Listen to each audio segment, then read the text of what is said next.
The United Conservative Party convention is coming up this weekend. It'll be the first convention since the start of the pandemic. To discuss this in more detail and what we can look forward to seeing is our legislative reporter and the Alberta correspondent with the National Post, Tyler Dawson.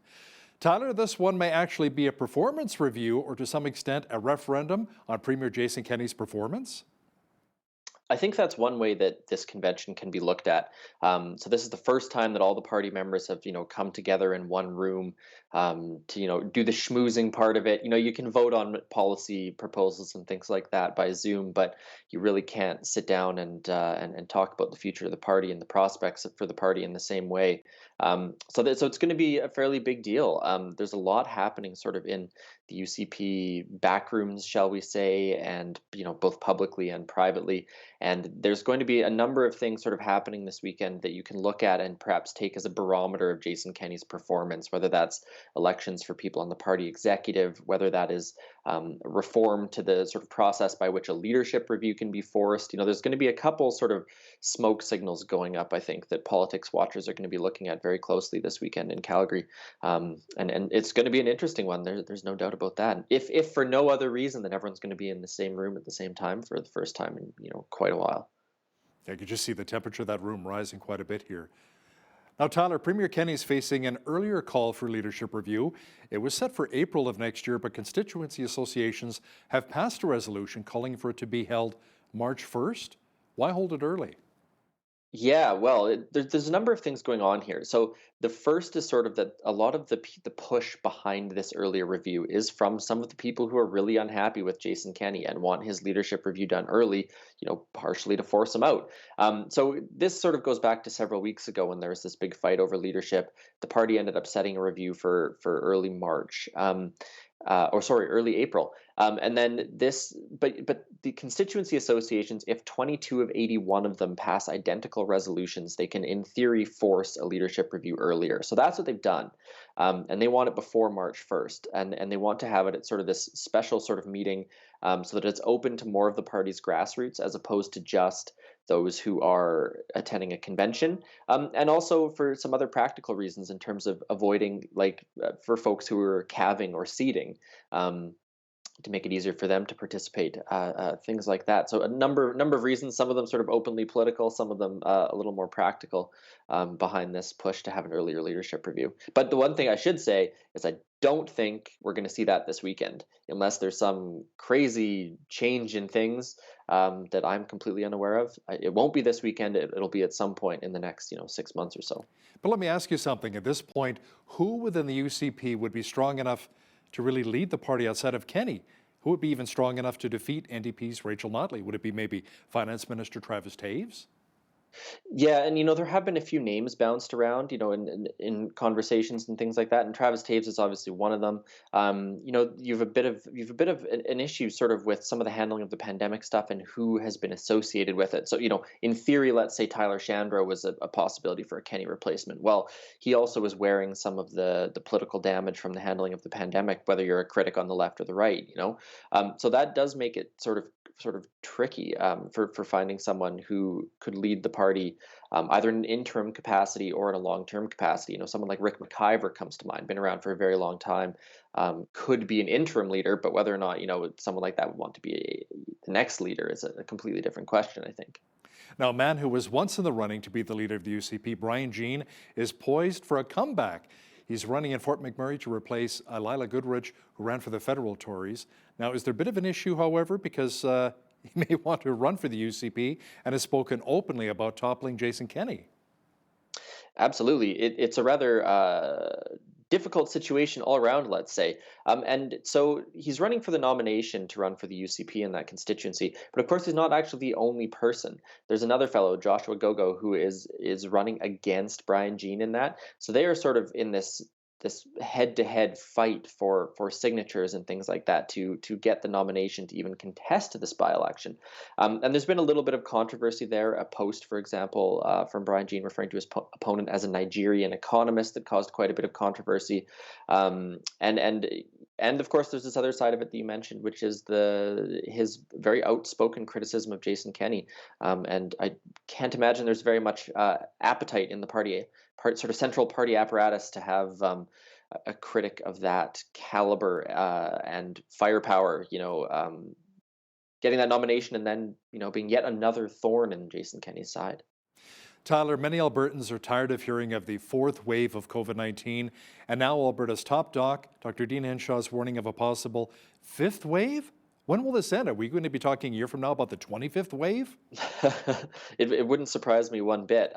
Basically, what she's saying now is, we're sort of seeing, we could see what we had last year in the sense that it's getting colder out, social events are moving inside, less time outside, things like that. You could see a growth in cases. And part of the evidence for that, I suppose, is that the drop in cases has sort of plateaued. So they're still declining, but not quite as quickly as they had been, a week or two ago. So this is really at this point a warning saying, you still need to follow the rules. All the rules are still in place. The vaccine exemption or the restriction exemption program, occupancy requirements, things like that are still in place. And she's basically saying, this is a risk. Please continue to follow the rules so that we don't end up in a fifth wave. We're running a poll question right now on Ridge City News website asking people if they're willing to get their QR code to visit some of those businesses taking part in the restrictions exemption program, and it's gone viral. It's gone crazy. Thousands of people have voted right now, and I think it's about 56% of people saying no, they do not want to get a QR code. So there's a lot of concerns that people have about these QR codes right now. That's really interesting because in Edmonton, for example, like such a large number of businesses have implemented that restriction exemption program, and I believe as of the 15th of November, if I'm not mistaken, the QR code is the only proof of vaccination you can use, and so it's just I don't know where you'd go if you didn't go download it. Lots of homemade dinners, right? Come on over, we'll have some chicken here, right? Tyler, the opposition NDP tried to start a debate at the Legislature to discuss Premier Kenney's handling of the pandemic, but they haven't had much luck. They have not. The short version of the story is the UCP sort of voted and moved that motion down to the very bottom of the order paper.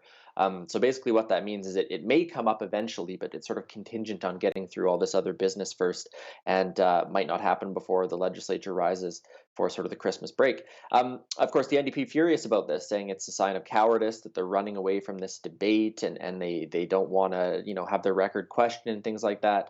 And the UCP, Jason Kenney, turning around and saying, well, look, they're trying to divide Albertans in the pandemic, and instead they should be focusing on the economy. So you can tell, I think, from that little brief summary that we very clearly are back in the legislature. We are very clearly back to the talking points and the question period sort of shenanigans that go on. That is very much the tone.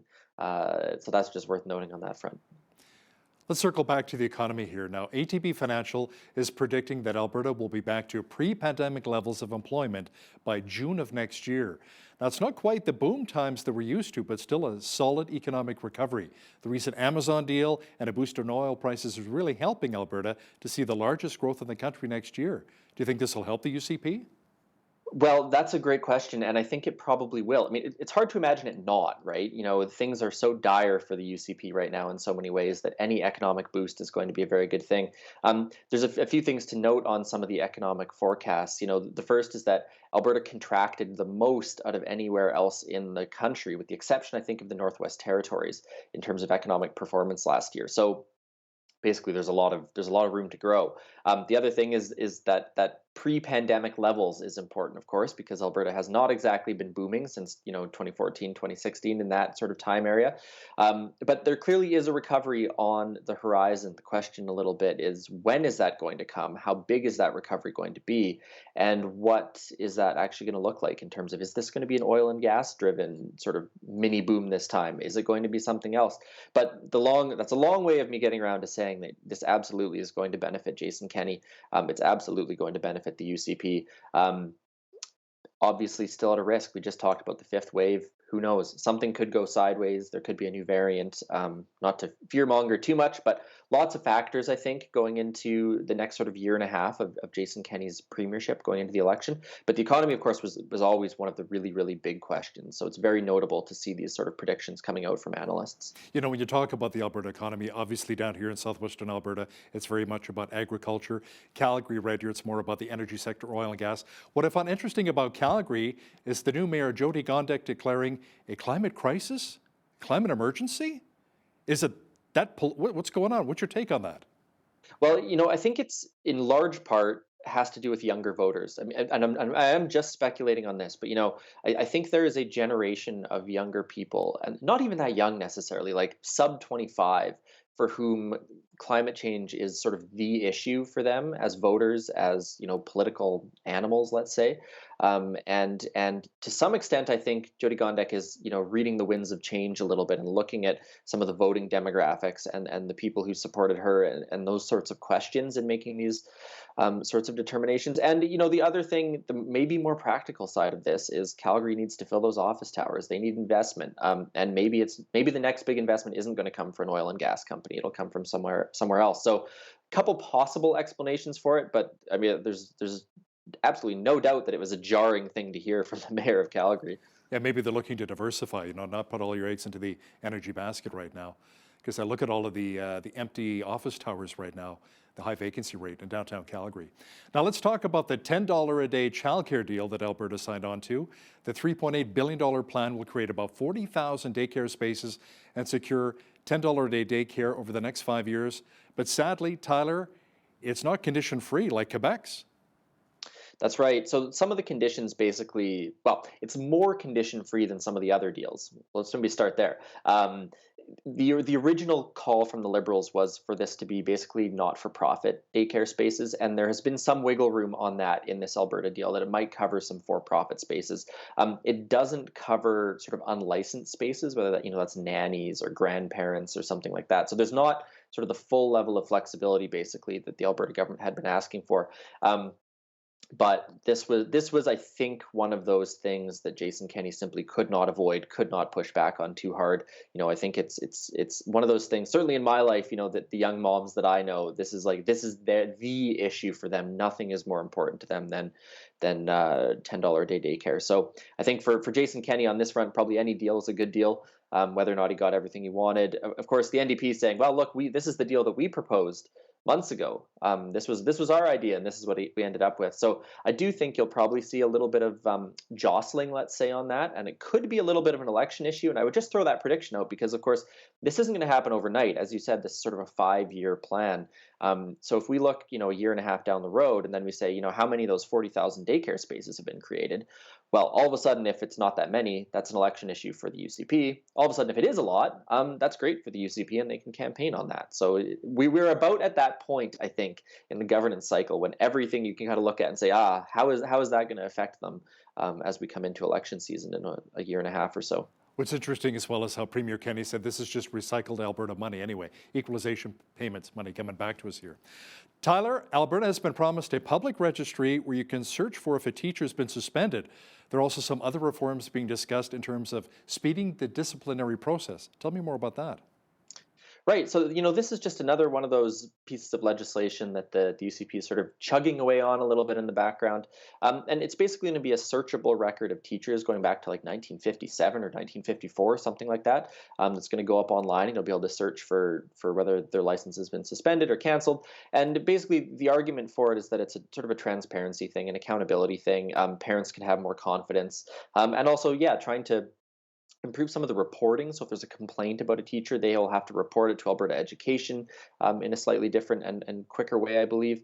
And of course, interesting as well because teachers are unionized, and the Alberta Teachers Association saying that, not objecting to it certainly, but saying that this is going to have to comply with privacy regulations and things like that. So it's an interesting thing, in terms of people want to know that their children's teachers are fully licensed and all of that. But also just interesting in the sense that this is just an incremental bit of legislation, the sort of thing the UCP has been doing throughout the pandemic, just governing away while everyone fights about the other stuff. Alberta's promising to fund litigation by 2 Métis groups that are seeking to fight the Liberals' tanker ban off the northwest BC coast. Now, Tyler, many Indigenous groups are fighting to get our resources to market. Mm-hmm. Yeah, so it's a bit of a throwback, isn't it? I mean, I feel like we haven't talked about the tanker ban very much the last little while. But that, of course, was the ban on heavy tanker traffic that would basically be transporting crude oil. So this would have been sort of if the Northern Gateway pipeline had been finished, that would have been an issue. But there's this litigation fund that the Alberta government set up, I think, as part of their fight back strategy. But if not directly part of the fight back strategy, then sort of directly adjacent to it, that essentially helps Indigenous groups fund fund lawsuits against the Alberta government, or I don't know, against the BC government. So in this case, it's against the federal government because it's federal legislation. And so we'll see where that ends up, see where that lawsuit goes. Of course, a little bit controversial because the Métis Nation of Alberta says that these are not actually, sort of representative groups of Métis people in Alberta. So a little bit of other drama in this announcement as well. But certainly that's a lawsuit that I'll be trying to keep my eye on because I think it's very interesting what could happen with that piece of legislation. Yeah, you and me both, you bet. Our legislative reporter and the Alberta correspondent with the National Post, Tyler Dawson, thanks for joining us today from Edmonton. Always a pleasure, Hal.